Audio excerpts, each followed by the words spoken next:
ठीक है, वर्ड आपने सुना होगा, ministry of Ayush, department of Ayush.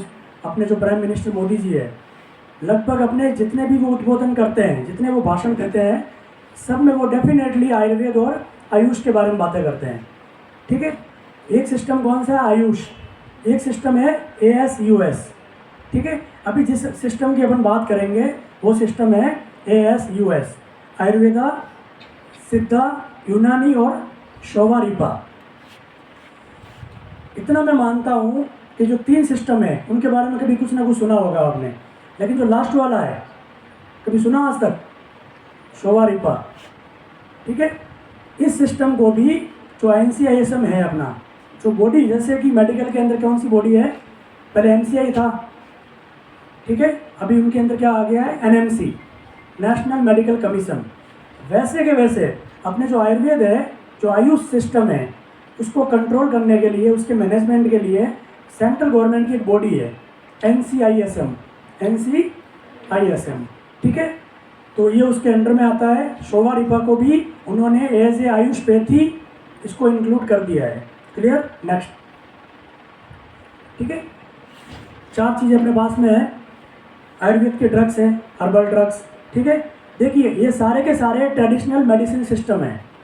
Traditional का मतलब क्या हुआ? जिनका सीधा संबंध, डायरेक्ट, जिनका कॉन्टेक्ट हर्बल ड्रग्स से है, प्लांट से है, मेटल से है और जितने भी मिनरल्स वगैरह हैं। ठीक है, ये सारी मेडिसिन इनसे ही बनी हुई है। क्लियर?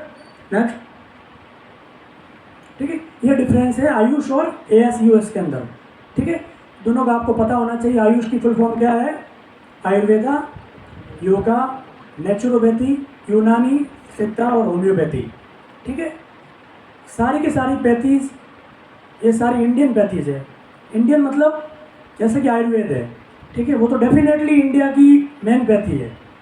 ठीक है ना, जब तक अंग्रेज नहीं आए, जब तक मुगल नहीं आए, इस्लामिक एम्पायर जब तक नहीं हुआ, तब तक सारा का सारा जो इंडिया के अंदर, जो इंडियन सब कॉन्टिनेंटल है, वहाँ जो ट्रीटमेंट का जो सिस्टम था वो कौन सा था? आयुर्वेदा। ठीक है, जैसे ही मुगल आए, जैसे इस्लामिक ओरिजिन हुआ इंडिया के अंदर, ठीक है, तब जो सिस्टम आया वो कौन सा था? यूनानी। क्लियर? उसके बाद आया आपका होम्योपैथी। ठीक है, और सबसे लास्ट में जो आया है वो कौन सा था? एलोपैथी। ठीक है, तो एलोपैथी अंग्रेज लेके आए थे। कौन लेके आए थे? ठीक है, अंग्रेज उससे पहले खुद अपना ट्रीटमेंट इंडिया के अंदर होम्योपैथी आयुर्वेद से करवाते थे। ठीक है, 1800 ईस्वी के आसपास तक जो इंडिया की जो नेशनल पैथी थी टोटली, वो कौन सी थी? आयुर्वेद। ठीक है, लेकिन एक सिद्धांत है कि अगर कोई चीज़ ग्रोथ करती है, ठीक है, जितनी तेज़ी से वो ऊपर आती है उतनी तेज़ी से वो नीचे भी जाती है। ठीक है, स्लोप हमेशा कभी इस तरीके से नहीं बनता, हमेशा लाइफ के अंदर अप एंड डाउन्स होते हैं। क्लियर? आयुष की ये पैथियाँ हैं, और दूसरी कौन सी हो गई? ASUS। ये दोनों ही नाम आपको हमेशा याद रखने हैं, क्योंकि अभी आप किसके विद्यार्थी हो, किसके अध्येता हो? आप अभी आयुष के। ठीक है, आपका नाम है आयुष पैथी से जुड़ चुका है, तो लाइफ टाइम रहेगा। ठीक है, नेक्स्ट। ठीक है, इंट्रोडक्शन की बात करते हैं सबसे पहले अपन कि the Indian system of medicine is the culmination of Indian thought of medicine which represent a way of healthy living valued with a long and unique cultural history. जितने भी इंडियन मेडिसिन सिस्टम है, इन सब की अपनी अपनी history है। ठीक है, सबका अच्छा खासा इतिहास रहा है, तो इससे अपन अंदाज़ा लगा सकते हैं कि जो पैथियाँ 1000, 2000, 2000, 5000 साल तक भारत के अंदर रही है, तो डेफिनेटली ये तो कन्फर्म होगा कि उन्होंने, उनका जो ट्रीटमेंट का जो स्किल है वो सबसे बेस्ट रहा होगा। आज आप कोई चीज़ देखते हैं, अगर आप कोई ट्रीटमेंट लेते हो, अगर आप किसी ट्रीटमेंट को ले रहे हो तभी तो ग्रोथ कर रहा है ना, कुछ तो उसका इफेक्ट रहा होगा। तो ये जो लोग, अगर कोई ऐसे बोलता है कि आयुर्वेद में कुछ नहीं है या फिर आयुष सिस्टम के अंदर कुछ नहीं है, तो अगर कुछ नहीं है तो उन्होंने हज़ारों सालों तक ग्रोथ कैसे की है? आज भी इंडिया के अंदर इतने बड़े बड़े इंस्टीट्यूट है आयुर्वेद के, आयुष के। 2-4 नाम मैं आपके सामने लेना चाहता हूँ। एक इंस्टीट्यूट है NIA, कभी नाम सुना आपने? राष्ट्रीय आयुर्वेद संस्थान, भारत सरकार का इंस्टीट्यूट है। ठीक है, इंडियन गवर्नमेंट का है। नेशनल इंस्टीट्यूट ऑफ आयुर्वेदा कहाँ पर स्टेबलाइज है? जयपुर, राजस्थान के अंदर। 1976 के अंदर वो स्टेबलाइज हुआ था। उससे पहले वो एक गवर्नमेंट कॉलेज था। आज इंडिया का वो पॉइनियर इंस्टीट्यूट है, सबसे बड़ा इंस्टीट्यूट। दिल्ली का वहाँ का जो ओपीडी है वो 1500 से 2000 है। आप मान सकते हो कि किसी एक आयुर्वेद संस्थान का जो ओपीडी है वो दिल्ली का 1500 से 2000 है। ठीक है, सर्जरी के लिए या फिर प्रोसीजर के लिए 15-15 दिन की वेटिंग होती है। बड़े बड़े मिनिस्टर्स जो है या जो सिविल सर्वेंट है, ब्यूरोक्रेट्स है, उन सब के ट्रीटमेंट वहाँ पर होते हैं। कभी आपको सौभाग्य मिलेगा तो आप जाके NIA जयपुर को देख सकते हो, सर्च में मार लेना। ठीक है, वैसे के वैसे बना हुआ है AIA, all India institute of Ayurveda, new Delhi. ठीक है, उसको बने हुए सर 5-6 साल ही हुए हैं। आज भी उसकी ओपीडी 1500 से 2000 है। जिस संस्थान की ओपीडी 1500 से 2000 पर डे रहती है, तो आप सोच सकते हो कि वहाँ का स्किल कैसा होगा, ट्रीटमेंट कैसा होगा। सबसे बड़ी चीज़ ड्रग कैसी है, क्योंकि खा क्या रहे हैं अपन, ट्रीटमेंट किससे होता है, मेडिसिन से। ये तो कंफर्म हो चुका है कि जो हर्बल ड्रग होती है वो हमेशा से इफेक्टिव रही है, नो साइड इफेक्ट। मैं मेरा बता दूँ, मुझे पिछले 2 महीने से टाइफाइड हो रखा है, 2 मंथ्स हो गए मेरे को। एलोपैथी का मैंने ट्रीटमेंट लिया 20 डेज, क्लियर। मेरे माइंड में ये था कि मेरी रिकरेंसी नहीं होगी। टाइफाइड क्या होता है कि कुछ टाइम तक आपकी बॉडी में रहता है, भले वो पॉजिटिव रहता है, इफेक्ट वो शो करता है कि नहीं करता है।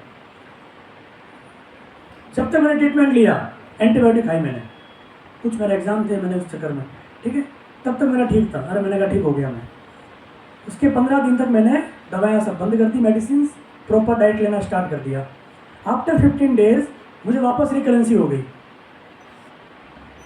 20 डेज मेडिसिन खाने के बाद अपना लीवर, अपना जो इंटेस्टाइन है या GI ट्रैक को डिस्ट्रॉय करने के बाद मुझे वापस ही रिकरेंसी हुई। तब मुझे फील हुआ,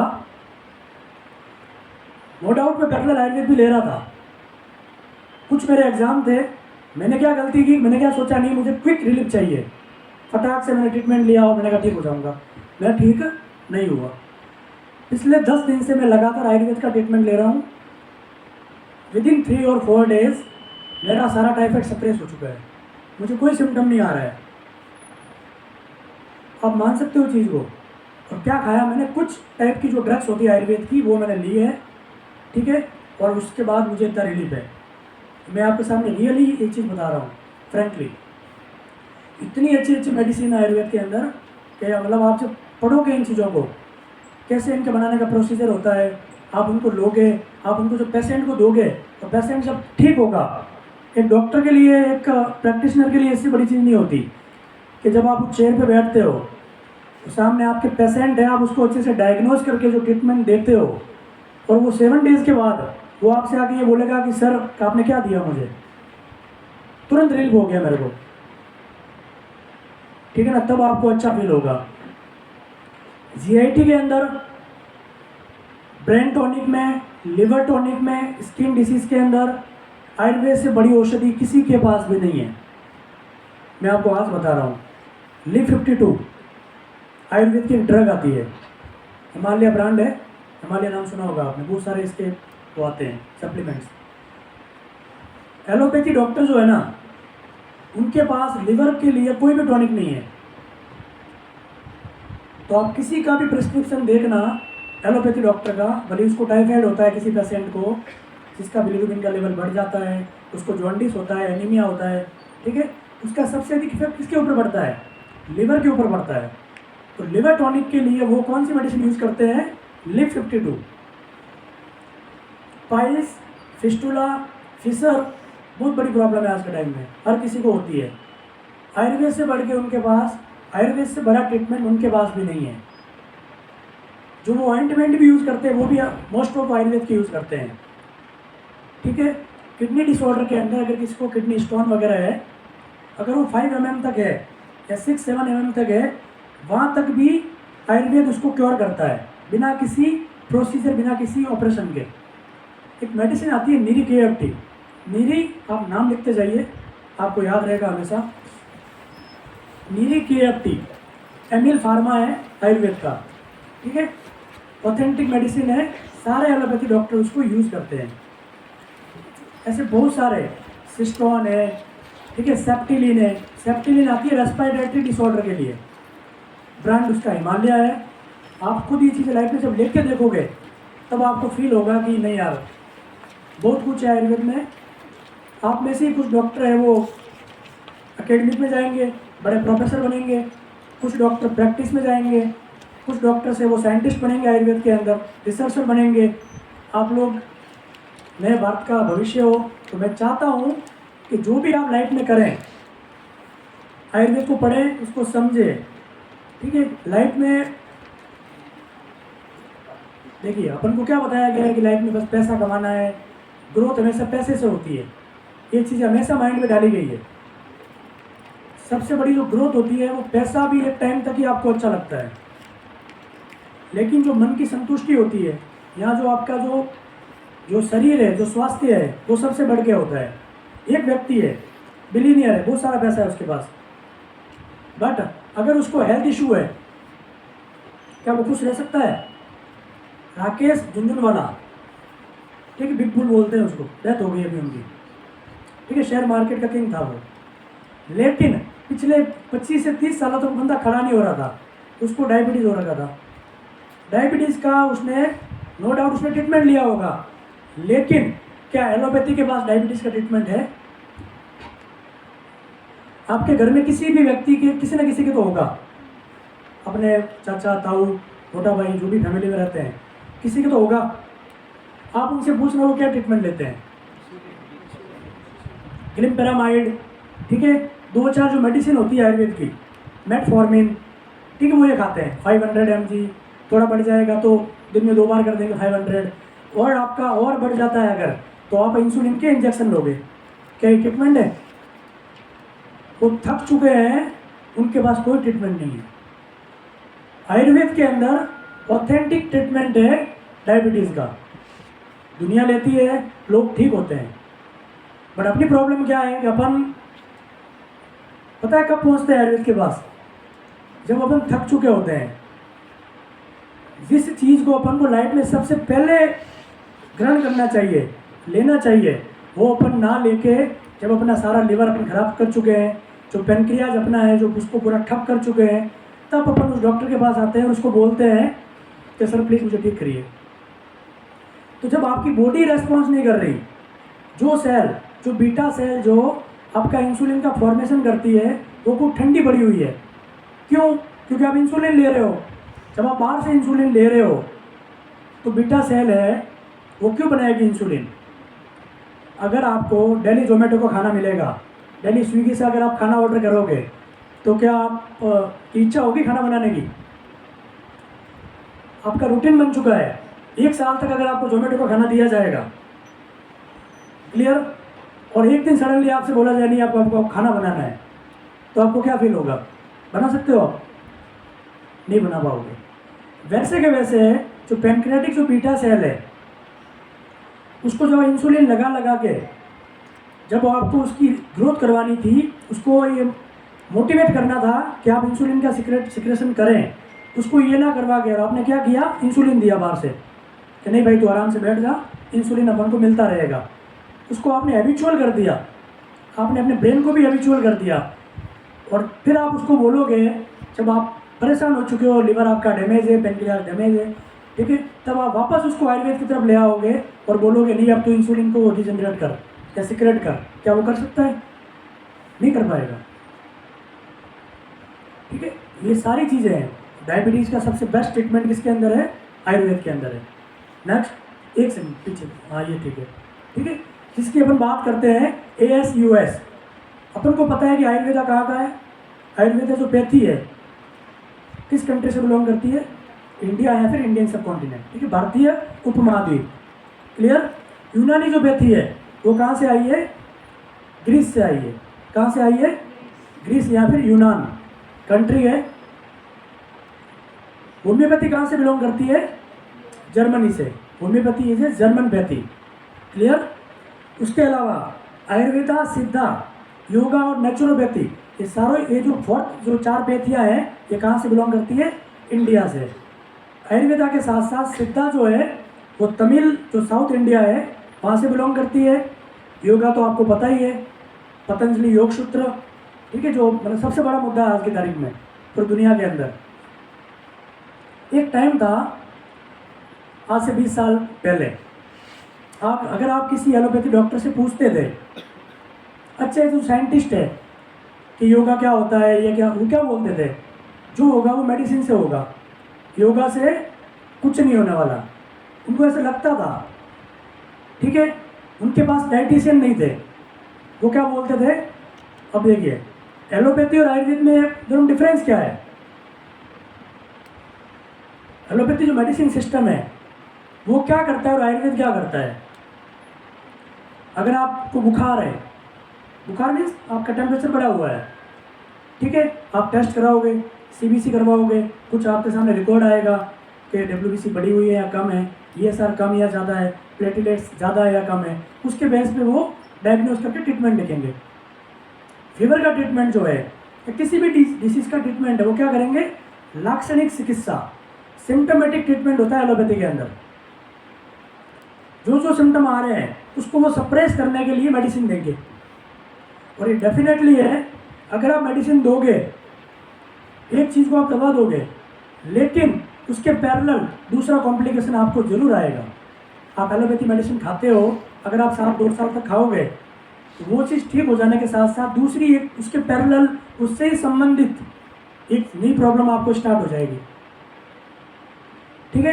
आयुर्वेद में ऐसा नहीं है। आयुर्वेद क्या बोलता है, स्वस्थस्य स्वास्थ्य रक्षणम आतुरस्य विकार प्रशमनम च। ये लाइन संस्कृत में लिखी गई है, दिखने में आपको लग रहा होगा क्या है ये।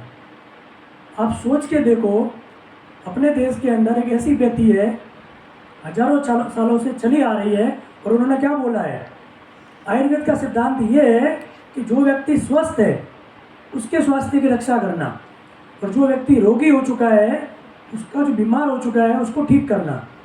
एलोपैथी इन दोनों में से किसको फॉलो करती है, सेकंड वाली को। बीमार हो गए, अब आप हमारे पास आ जाइए। आयुर्वेद क्या करता है, वो आपकी लाइफ स्टाइल को इस तरीके से सेट करता है कि आप जब बीमार पड़ोगे ही नहीं तो आपको ट्रीटमेंट की क्या ज़रूरत है। कोविड के जितने भी केसेज आए, 80% केस है वो आयुर्वेद से ठीक हुए हैं। माइल्ड और मॉडरेट जो निमोनिया था कोविड के अंदर, वो सारा घर पे ही ठीक हुआ है, काढ़ा पी के, कुछ बहुत सारी मेडिसिन और भी थी। 10% जो केस क्रिटिकल थे, जो बिगड़े हैं, वो कहाँ गए हैं, एलोपैथी में। उनमें से भी 8 to 9% लोगों की डेथ हो गई। क्यों, ओवरडोज की वजह से। उनको पता ही नहीं चल रहा था कि ट्रीटमेंट करना किसका है। निमोनिया का ट्रीटमेंट करते तो साथ में जो कॉम्प्लिकेशन उनके साथ थे, जैसे कोई व्यक्ति अगर 50 साल का है, 45 ईयर ओल्ड है, उसको डायबिटीज़ हो रखा है, उसको हार्ट की प्रॉब्लम है, तो जो आप ट्रीटमेंट जो कोविड का कर रहे थे, उससे पता है क्या हो रहा था, उससे जो हार्ट पे लोड आ रहा था, क्योंकि उसका जो हार्ट का ट्रीटमेंट आपका चल रहा है वो कोविड के ट्रीटमेंट का उल्टा ट्रीटमेंट है। अगर आप जो उसको कोविड का ट्रीटमेंट दे रहे थे, उससे क्या प्रॉब्लम आ रही थी, उससे आपके लिवर में और आपके हार्ट में प्रॉब्लम आ रही थी। तो जो रियल जो डेथ हुई है कोविड की वजह से, वो एक्चुअली किसकी वजह से हुई, आप देखना उनके जो कॉज ऑफ डेथ में, heart attack, kidney failure, brain stroke, तो क्यों हुआ है, क्या उनकी डेथ कोविड से हुई है, उनकी डेथ ओवरडोज की वजह से हुई है। उनको इतनी सारी मेडिसिन दे गई कि बंदा खड़ा तक नहीं हो पाया बेड से। वो बहुत सारे आपने ऐसे पेशेंट देखे होंगे घर परिवार के अंदर कि जिनका CT स्कोर 5 था, बहुत ही माइल्ड निमोनिया, माइल्ड जो कोविड।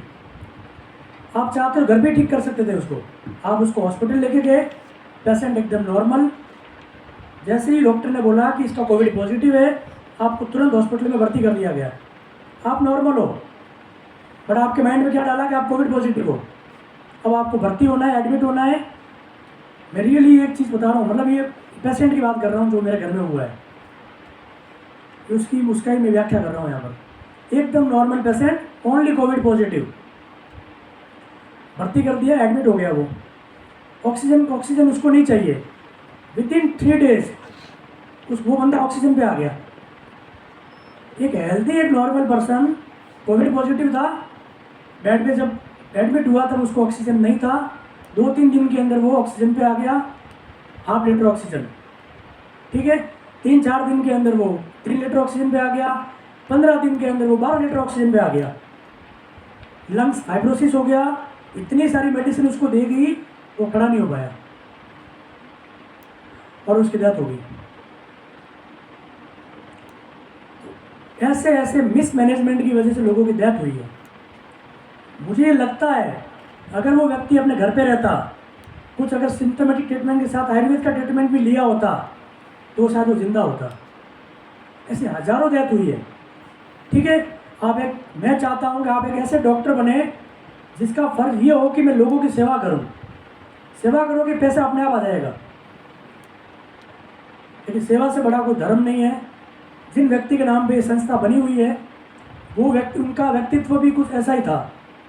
उन्होंने भी लोगों की सेवा की है, तभी आज उनको लोग इतना मानते हैं, लोग इतना पूछते हैं। नेक्स्ट, आयुर्वेदा। ठीक है, आयुर्वेद की जब बात करते हैं अपन, फुल फॉर्म क्या है आयुर्वेदा की? Bachelor of Ayurvedic medicine and surgery. Clear? ठीक है, जिसके अंदर मेडिसिन भी आती है और सर्जरी भी आती है। वैसे के वैसे होम्योपैथी का जो होता है उसको क्या बोलते हैं? BHMS। आयुर्वेद को क्या बोलते हैं? BAMS। यूनानी को क्या बोलते हैं? DUMS। ठीक है, सारी इनकी डिग्रीज की फुल फॉर्म है ये। आयुर्वेद को क्या बोला गया है? अथर्ववेद का उपवेद। आपको पता है वेद कितने हैं? 4 वेद है। कौन कौन से हैं? ऋग्वेद, सामवेद, अथर्ववेद और यजुर्वेद। वैसे सबसे लास्ट में अथर्ववेद आता है। आयुर्वेद को अथर्ववेद का उपवेद बोला गया है। मतलब आयुर्वेद जो निकला है उसका ओरिजिन कहाँ से है? अथर्ववेद से है। और आयुर्वेद के लिए ऐसा बोला जाता है कि ये स्वयंभू है। स्वयंभू का मतलब ब्रह्मा के मुख से निकला हुआ है। ब्रह्मा के मुख से निकला हुआ है। आयुर्वेद का सारा ज्ञान है वो ब्रह्मा ने दिया है। ब्रह्मा से ये ज्ञान दक्ष प्रजापति को दिया गया है। दक्ष प्रजापति कौन थे? भगवान शंकर के ससुर जी, फादर इन लॉ। नहीं पता क्या? प्रजापति जिसका नाम दिया गया दक्ष प्रजापति जो थे, ठीक है, उनको ज्ञान किसने दिया? ब्रह्मा ने, आयुर्वेद का ज्ञान। ठीक है, वहाँ से ज्ञान मिला है। जो देवताओं के जो राजवैद्य थे, देवताओं के जो वैद्य जो डॉक्टर थे, अश्विनी कुमार, उनको ये ज्ञान मिला। अश्विनी कुमार ने जो ज्ञान दिया वो इंद्र को दिया। क्लियर? इंद्र से जो ज्ञान मिला है वो ऋषियों को मिला है। भारद्वाज, आत्रेय, चरक, सुश्रुत, इन सबको ज्ञान मिला है। इसका मतलब ये हुआ, ये जो ज्ञान है, जो आयुर्वेद जो है वो स्वर्ग से धरती पे आया हुआ है। आयुर्वेद के जितने भी सिद्धांत है, आप एक एक श्लोक पढ़ना। आप उस श्लोक को पढ़ो और उसका जो समरी है, उसका जो विमर्श है, उस विमर्श को पढ़ना। और आप ये सोचना कि क्या उसने एक भी बात गलत बोली है क्या। जब आप उसको पढ़ोगे आपको सद्वर्त के बारे में बताया जाएगा। ठीक है, कि एक व्यक्ति को अपने जीवन में कैसे रहना चाहिए। Allopathy treatment, allopathy only treatment, वो आपको बीमार हुए आपको ठीक करेगा। लेकिन आयुर्वेद आपको जीना सिखाएगा। आपकी लाइफस्टाइल कैसी होनी चाहिए, आपको लोगों से कैसे व्यवहार करना चाहिए, ये सारी बातें अपने आचार्यों ने हजारों साल पहले बोली है। तो आपको नो डाउट आप बहुत एक अच्छे इंस्टीट्यूट में आए हो, एक सही प्लेटफॉर्म आपको मिलेगा और आप एक अच्छे स्कॉलर, अच्छे डॉक्टर बन के यहाँ से निकलोगे, ये मेरी कामना है। नेक्स्ट बेसिक आज देखते हैं अपन, ठीक है ना, ज़्यादा अपन नहीं देखेंगे इन चीज़ों में। ठीक है, जो मेन जो संहिताएँ होती है, जो मेन ग्रंथ है, जो मेन बुक्स है आयुर्वेद की, वो कौन सी है? चरक संहिता, नाम सुना कभी आपने? Acharya Charak, father of medicine, father of Indian medicine. Acharya Sushruta, father of surgery. Indian government ने ऑफिशियली बोल दिया है कि फादर ऑफ सर्जरी कौन है? सुश्रुत है। ये अपने लिए कितनी बड़ी बात है। क्लियर? नेक्स्ट है अष्टांग हृदयम, अष्टांग संग्रह। नेक्स्ट माध्यम निदान। ठीक है, पहले की जो 3 संहिताएं है वो सारी मेडिसिन और सर्जरी की है। माध्यम निदान जो है वो डायग्नोस्टिक है। डायग्नोज जो CBC वगैरह आज अपन करवाते हैं, ठीक है, बिना CBC जो लोग ट्रीटमेंट करते थे, जो डायग्नोज करते थे, वो सारा जो बताया गया वो किसमें बताया गया है? माध्यम निदान के अंदर। शारंगर संहिता जो फार्मास्यूटिकल है, जो मेडिसिन जो बनती है, उनको बनाने का प्रोसीजर, सारी मेडिसिन आयुर्वेदा की, वो किसमें बताया गया है? शारंगर संहिता के अंदर। भाव प्रकाश जो आपकी जो हर्ब्स है, जो आपकी जो प्लांट्स है, जो मिनरल्स है, वो सारा किसमें बताया है? भाव प्रकाश संहिता के अंदर। नेक्स्ट। ठीक है, आयुर्वेद का आपको पता है प्रयोजन क्या है? स्वस्थ से स्वास्थ्य रक्षणम, आतुरस्य विकार प्रशमनम च। क्लियर? नेक्स्ट, इसके ऊपर एक बार वापस बैक। ठीक है, एक श्लोक लिखा हुआ है आपके सामने, सम दोष समाग्निच सम धातु मल क्रिय प्रसन्न आत्म इंद्रिय मना स्वस्थिति अभिधीयते। आप सोच के देखिए, आयुर्वेद में स्वस्थ व्यक्ति की परिभाषा बताई गई है। किसी और ग्रंथ में, किसी और पैथी के अंदर ऐसा बताया गया है क्या कि व्यक्ति स्वस्थ किसको बोल सकते हैं? अपन WHO ने जो हेल्थ की जो डेफिनेशन दी है, वो भी, उसका लिंक भी यहाँ से निकला हुआ है। अपन किसी व्यक्ति को हेल्थी कैसे बोलते हैं?